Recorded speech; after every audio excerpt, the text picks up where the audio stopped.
Ya Rasulullah, di depan ada malaikat Israel mau masuk. Kata Rasulullah, boleh masuk, silakan. Kemudian malaikat Israel mengucapkan salam, dan setelah mengucapkan salam, malaikat Israel menawarkan, ya Rasulullah, aku disuruh oleh Allah untuk mencabut nyawamu atau membiarkan engkau. Dalam riwayat, aku disuruh oleh Allah untuk memberikan pilihan kepadamu, al-baqa' fid dunya, tetap di dunia, atau ar-rafiqal a'la, atau dengan Allah. Nabi Muhammad menjawab, ar-rafiqal a'la, dengan Allah. Kemudian setelah itu Nabi Muhammad berdoa agar umatnya selamat. Setelah ada jaminan umatnya selamat, malaikat Israel, sudahlah, cabut nyawaku kalau memang sudah waktuku. Mulailah Nabi Muhammad dicabut nyawa beliau oleh malaikat Israel. Dan di saat Nabi Muhammad mulai dicabut nyawa beliau oleh malaikat Israel, Nabi Muhammad mengatakan, mahadha, apa ini wahai Israel? Malaikat Israel kemudian menjawab, ya Rasulullah, itu adalah sakaratul maut, itu adalah sakitnya di dalam kematian.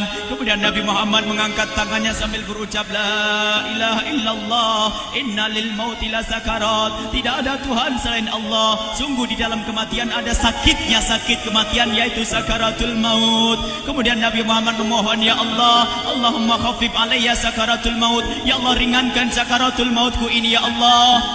Dijawab oleh malaikat Israel, ya Rasulullah, itu sudah aku ringankan 70 kali. Nabi Muhammad menoleh, apa malaikat Israel?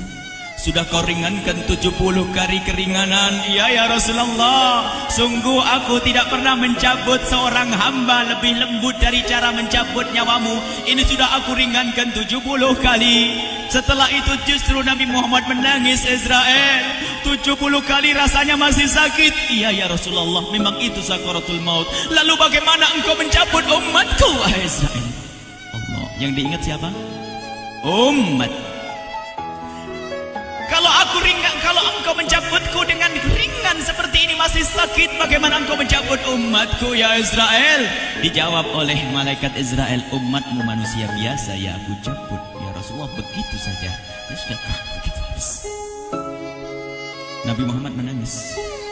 Tiba-tiba Nabi Muhammad mengangkat tangan dan memohon kepada Allah, Allah, Allah, inna lil mauti la sakarat, la ilaha illallah, inna lil mauti la sakarat, sungguh di dalam kematian ada sakaratul maut. Allahumma khaffif ala ummati sakarat maut, ya Allah, ringankan dari umatku sakaratul maut, wa thaqqil alayya, dan bebankan kepadaku. Sampai tidak sadar doanya Nabi Muhammad seperti itu, thaqqil alayya, itu doa cinta. Seorang ibu yang pernah punya anak itu, lihat kalau doa Rasulullah ini masih dilakukan. Bagaimana Rasulullah bisa doa begitu? Itu bahasa cinta yang tidak bisa diterjemahkan dengan oleh akal. Seorang ibu kadang-kadang, ibu yang di belakang, ibu mau dikasih sakit oleh Allah? Mau, Bu? Ibu jauh sekali. Ibu mau dikasih sakit? Jawabnya tidak mau. Tapi suatu ketika seorang ibu melihat anaknya sakit, ngomong, sudahlah nak, jangan kamu yang sakit, biar ibu yang sakit. Ada atau tidak? Kenapa ngomong begitu? Itu bahasa cinta itu.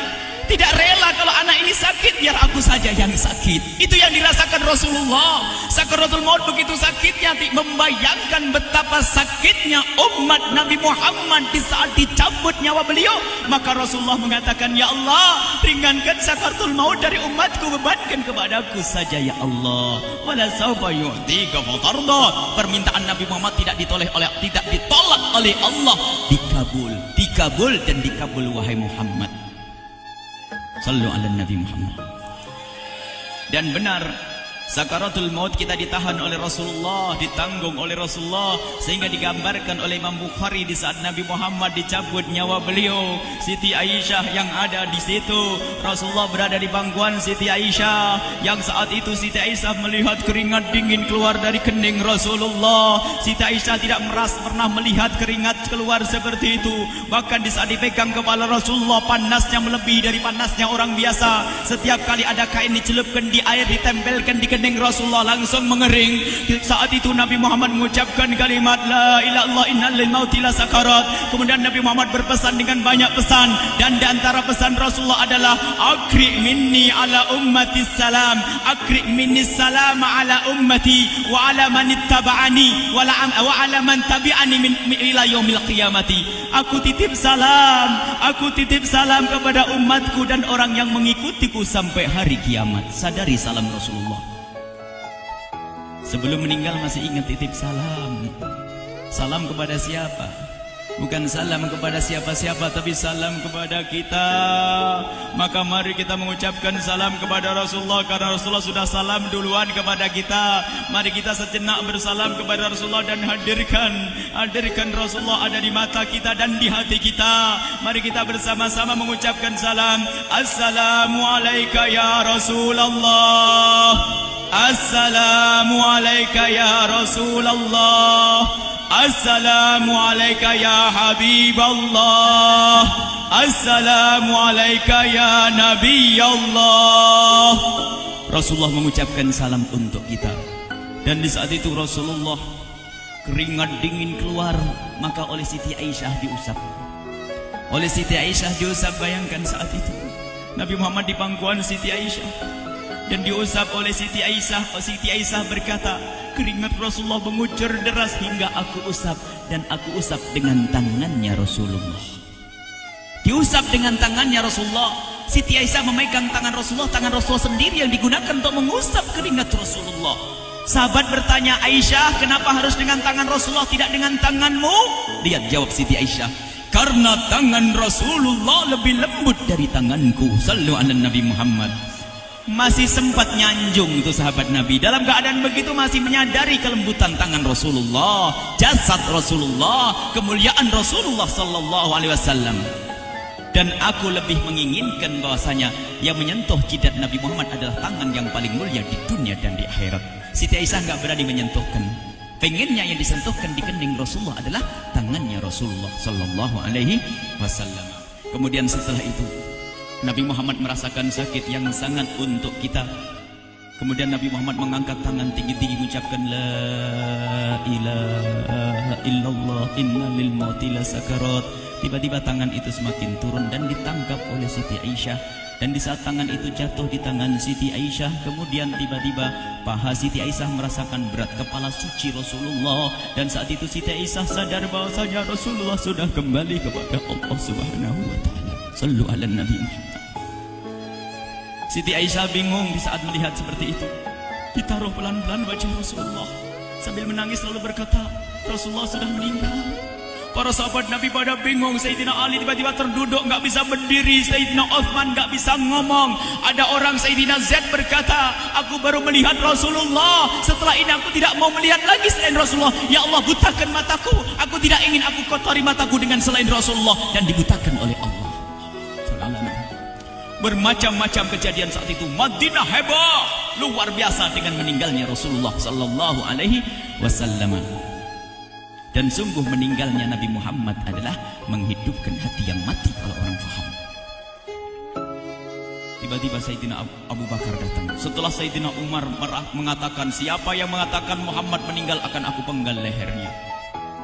Jangan seperti orang-orang Nabi Muhammad sekarang lagi pergi seperti waktu Musa pergi kepada Tuhannya, kepada Allah, nanti akan kembali kepada kita. Muhammad belum meninggal. Ini adalah karena kecintaan Sayyidina Umar bin Khattab, tidak ingin Nabi Muhammad pergi. Tiba-tiba datang Sayyidina Abu Bakar As-Siddiq lalu masuk ke kamarnya Rasulullah, lalu masuk kepada Rasulullah, kemudian mengecup kening Rasulullah. Dan Sayyidina Abu Bakar berkata, ya Rasulullah, tibta hayyan wa mayyita. Ya Rasulullah, engkau tetap harum dalam keadaan hidup dan harum setelah meninggal dunia. Sallu ala Nabi Muhammad. Hingga sampai setelah hari besoknya meninggal Rasulullah, Senin sore, Selasa malam, Rabu dikubur Rasulullah SAW. Setelah dikubur, Sayyidat Fatimah bertanya kepada Sayyidina Abdullah ibn Abbas, Sayyidina Anas, wahai Anas, hai Anas, sambil menangis Sayyidat Fatimah Zahra, hai Anas, bagaimana engkau tega? Atabat anfusukum antahtu ra'sa Rasulillah. Apakah engkau rela menaburkan debu di atas kepala Rasulullah? Sayyidina Anas menangis kaget, ya wahai binta Rasulullah, kalau kami tidak dilupakan oleh Allah, niscaya tidak ada yang bisa mengubur Rasulullah. Jadi saat itu dilupakan oleh Allah, sehingga mereka tidak menyadari melakukan itu semua. Kalau mereka sadar, tidak akan bisa mengubur Rasulullah sallallahu alaihi wasallam. Ini yang diungkapkan oleh Sayyidina Anas, kalau seandainya kami tidak dilupakan oleh Allah, niscaya kami tidak akan mampu mengubur Rasulullah sallallahu alaihi wasallam. Kami yang hadir di sini, ya Allah, ingin senantiasa hadir di hati kami kekasih-Mu Nabi Muhammad. Maka kami mohon, ya Allah, jadikan kekasih-Mu Nabi Muhammad yang akan, ya Allah, yang akan mendampingi kami kelak saat Kau cabut nyawa kami, seperti yang Kau wahyukan kepada kekasih-Mu Nabi Muhammad. Wa abshiru bil jannati, semua hamba yang beriman akan menyaksikan surga, ya di saat dicabut nyawa mereka. Dan surga, di tempat surga itu yang paling mulia adalah Nabi Muhammad. Maka kami mohon, ya Allah, saat Kau cabut nyawa kami, ya Allah, hadirkan Nabi Muhammad di hati kami, ya Allah.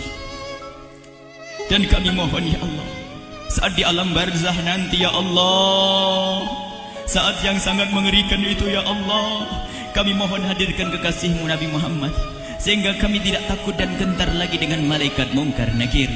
Dan ya Allah, kami mohon di saat di padang mahsyar nanti, ya Allah, hadirkan kekasih-Mu Nabi Muhammad. Jadikanlah kekasih-Mu Nabi Muhammad yang akan menemani kami dan akan membonceng kami, membawa kami ke telaga Kausar. Lalu kami diberi air minum dari air telaga Kausar hingga kami tidak akan haus selama-lamanya. Ya Allah, jadikan kekasih-Mu Nabi Muhammad yang akan menemani kami di saat kami menyeberang Siratal Mustaqim hingga kami tidak akan terjerumus ke neraka Jahanam. Dan jadikan kekasih-Mu Nabi Muhammad yang akan kami saksikan setiap saat di surga-Mu, ya Allah. Ya Allah, jadikan kekasih-Mu Nabi Muhammad yang senantiasa, ya Allah, kami lihat kelak di surga. Dan jadikan ucapan kami di akhir hayat kami kelak adalah, ya Allah, adalah kalimat agung dan mulia, La ilaha illallah Muhammadur Rasulullah. La ilaha illallah Muhammadur Rasulullah. La